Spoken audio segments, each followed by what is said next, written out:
To create a wavy edge to your coil weaving, you will take and do a double or triple anchor, and then you're going to take and just wrap repeatedly around your cord until it is long enough for the loop that you want it to stick out.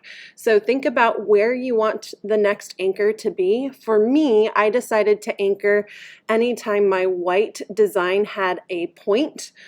So I looked to see where it would fit on the edge. I made sure I had enough wrapping, and then once I reached the point that I wanted to anchor it again, then I would take and add my anchor stitches through the previous coil, but I would leave enough slack or enough length in my cord that it would stick out beyond my coil weaving. When I did my anchor stitch, I went ahead and anchored it 3 times just to make sure that the cord was really secure, since I was having fewer anchor points along the side.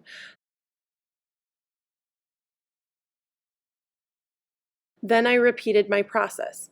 I started just wrapping the cord until I had enough cord to make a similar loop that came out. And then I went and anchored my loop at the next white peak. Again, remember, I do multiple anchor stitches at once to help hold it in place, since I am no longer anchoring along the loop edge. And again, I continue to repeat this process until I return back to my starting point.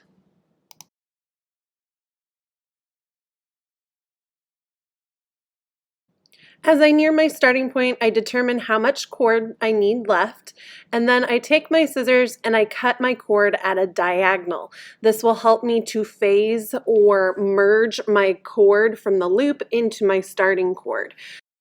I continue to wrap that last little bit of cord that will extend away from my coil fiber artwork, and then as I near the area where it's going to be pressed against the side of the existing loop, then I hold it in place with my finger and I start to do anchor stitches, which then helps to secure the end to the existing cord.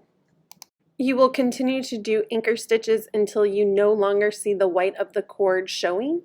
For mine, I had a little bit of cord that went back on the edge, so I continued to just wrap it to help hide that last little piece.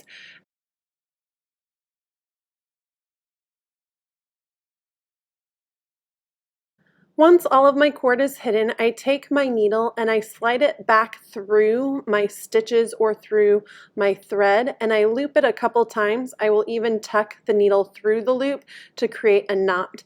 Then I hide it in underneath my other anchor stitches. Sometimes I will repeat this process in order to have a couple of knots to help secure my yarn in place. Finally, I take my scissors and trim off the rest of the yarn so that all that's left is that little itty bitty tail, and I tend to hide my tail on the inside of the bowl. And then I will take a piece of masking tape and I will write my name and hour and put it on the bottom of my piece. Now, if you have any loose threads sticking out, I take the end of my plastic needle and just use my needle to help stick those in between the coils.